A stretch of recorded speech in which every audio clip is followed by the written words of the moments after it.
말씀 보겠습니다. 오늘도 말씀 보기 전에 그림 하나 보도록 하겠습니다. 이 그림은 에, 우리 강홍윤 님의 이제 그 브런치 스토리에서 가져왔는데요.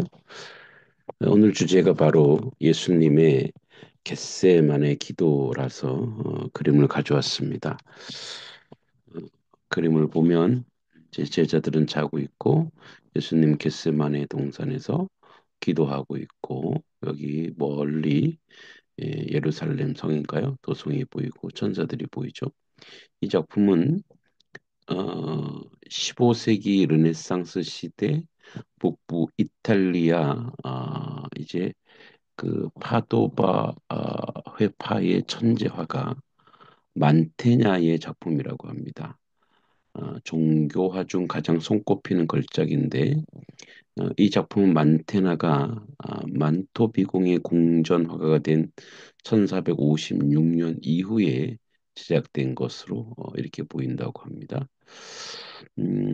신약 성서 가운데 예수 그리스도께서 최후 만찬을 마치시고 감람산의 겟세마네 동산에 이르러 제자들을 산기슭에 남겨두고 홀로 나아가 무릎 꿇고 간절히 기도하는 장면을 중심으로 제자들이 졸고 있는 모습, 그를 쫓는 무리들과 예루살렘 성, 그리고 하나님의 사자, 어린 천사들을 압축법을 사용해서 화면에 이렇게 닫고 있는, 이렇게 쫓고 있는 사람들이 있죠. 근데 하늘 좀 어둡죠. 이게 까마귀인가요? 이렇게 불길한. 그래서 세상 죄를 한 몸에 짊어지신 하나님의 어린 양, 십자가 죽음을 앞두고 인간으로서 그의 고뇌와 슬픔을 억누르고 인간적 참모습을 보이신 절정의 최후의 기도. 아버지여 만일 아버지의 뜻이 얻은 이 잔을 내게서 옮기옵소서. 그러나 나의 원대로 마시고 아버지 원대로 되기를 원하나이다. 땀방울이 핏방울이 되도록 기도드림으로 그의 힘을 돕는 하나님의 사자, 어린 천사들이 십자가를 들고 하늘로부터 나타난 모습에 성경에 접근하는 내용이죠.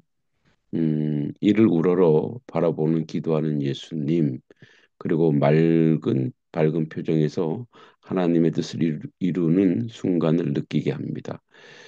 예수님의 검은색 의복, 오른쪽 나무에 죽은 가지 앉은 한 마리 새 존재도 이 전경에 한 가닥 깊은 관계를 주고 있죠. 그래서 이 모습들이 이렇게 보입니다. 그러면 이제 오늘 본문 말씀으로 함께 들어가 보도록 하겠습니다. 자, 오늘의 말씀은 이제 에, 주님의 기도입니다. 누가복음 9장 28절에서 32절. 이 말씀을 하신 후 8일쯤 되어 예수께서 베드로와 요한과 야고보를 데리고 기도하시러 산에 올라가사 기도하실 때 용모가 변화되고 그 옷이 휘어져 광채가 나더라. 문득 두 사람이 예수와 함께 말하니 이는 모세와 엘리야라. 영광 중에 나타나서 장차 예수께서 예루살렘에서 별세하실 것을 말할세. 베드로와 함께 있는 자들이 깊이 졸다가 온전히 깨어나 예수의 영광과 및 함께 선 두 사람을 보더니. 자, 우리 이제 아주 유명한 본문이죠. 예수님이 겟세마네 동산에서 기도하십니다. 베드로와 요한과 야고보를 데리고 기도하러 올라갑니다. 이제 궁금증이 생겼어요. 예수님이 혼자 왜 기도하지 않고 왜 베드로와 요한과 야고보를 데리고 기도하러 올라가셨을까? 제자들이 피곤한 것도 알 텐데 어떻게 보면 예수님이 혹시 약 올리시는 거 아닌가? 야, 나는 기도하는데 너는 기도 못하냐? 궁금증이 불러 일으키는 부분이죠. 뭐 보편적인 해석은 그럴 것 같아요. 예수님께서 어, 제자들에게 모델로서 어, 하나님의 아들이신 주님의 모델로서 이렇게 어떤 모습을 보이신다고도 생각할 수도 있죠. 어, 그런데 이제 에, 제자들이 봐야 되는 건 뭐냐? 용모가 변화되고 옷이 어져 광채가 나더니 두 사람이 예수와 함께 말하는 모세와 엘리야다. 그래서 이 장면을 봐야죠. 근데 제자들은 졸았어요. 이 장면은. 근데 이제 나중에 보긴 봅니다. 그러니까 여기에 이제 예수님과 세 사람이 등장하죠. 예수님과 모세와 엘리야. 예. 또 흔한 해석입니다. 어, 엘리야는 능력, 능력이죠. 어떤 능력. 모세는 율법, 율법. 그런데 결국 나중에 예수님만 남죠. 그러니까 능력과 율법이 전부 다 누구를 통해서 예수를 통해서 통일된다는 거죠. 어, 그리고 예수님이 기도하실 때 용모의 변화, 어, 이제 모습이 변화된대요. 옷이 휘어져. 예.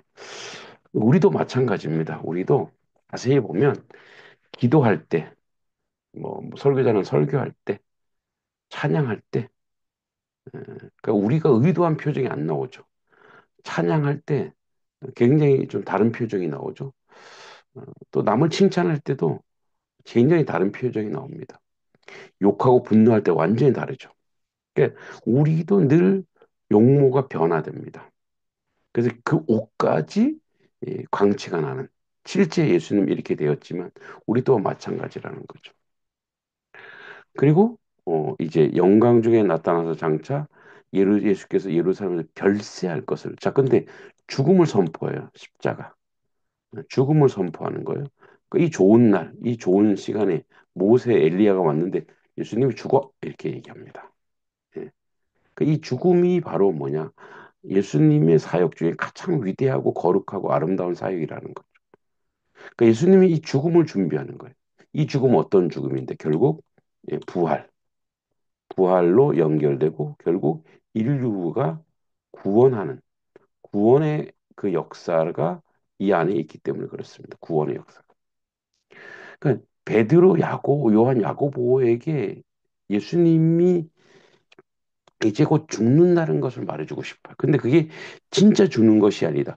죽는 이면에 그냥 우리가 알고 있는 공포의 죽음, 절망의 죽음이 아니고 살기 위한 죽음이요, 부활을 위한 죽음이요, 은혜를 위한 죽음이다. 그러니까 이 죽는 것이 진짜 절망적 죽음이 아니라는 것을 제자들에게 알려주고 싶었던 것이 아닐까. 저는 또 그렇게 생각합니다.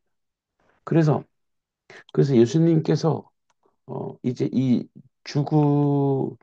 제자들이 이런 영광스러운 것을 보면서 그들이 깨닫기를 원하는, 변화되기를 원하는 거예요. 그러니까 그들이 결국 우리 모두가 죽죠. 우리 모두가 죽으나 그 죽음은 헛된 죽음이 아니라는 거죠. 그래서 그 깊이 졸다가 이제 깨어서 보게 되는 거예요. 깬다. 예. 이 깨어난다라고 하는 것은 어, 영적인 깨어남이죠. 오늘도 우리는 고난 속에 살 수 있고 아픔 속에 살 수 있고 어려움 속에 살 수 있습니다. 우리 삶이 무너지는 삶의 자리일 수 있습니다. 그러나 그것은 진정한 완전한 죽음이 아니고 절망적 죽음이 아니고 부활을 위한 생명을 위한 살기 위한 죽음이라는 것을 우리는 깨달아야 됩니다. 오늘도 우리가 사순절 기간 예수 그리스도 안에서 예수의 이름으로 무너지고 연약해지고 죽어지기를 원합니다. 그래야 진정한 삶이 일어날 줄 믿습니다. 어, 기도합니다. 하나님 아버지, 오늘도 날마다 예수의 이름으로 죽어가게 하소서. 나를 죽여 세상을 살리고, 나를 죽여 이웃을 살리고, 나를 죽여 사람을 살리는 그런 자리로 가게 하옵소서. 그러나 그 죽음 헛된 것이 아니고 가치 있고 의미 있는 것이라는 것을 믿습니다. 나라 민족이 주님 온전하게 세워지길 소망합니다. 교회들이 온전한 기도가 있기를 원합니다. 또한 하나님의 영광과 능력을 나타내는 하나님의 사람들도 오늘도 승리하길 소망합니다.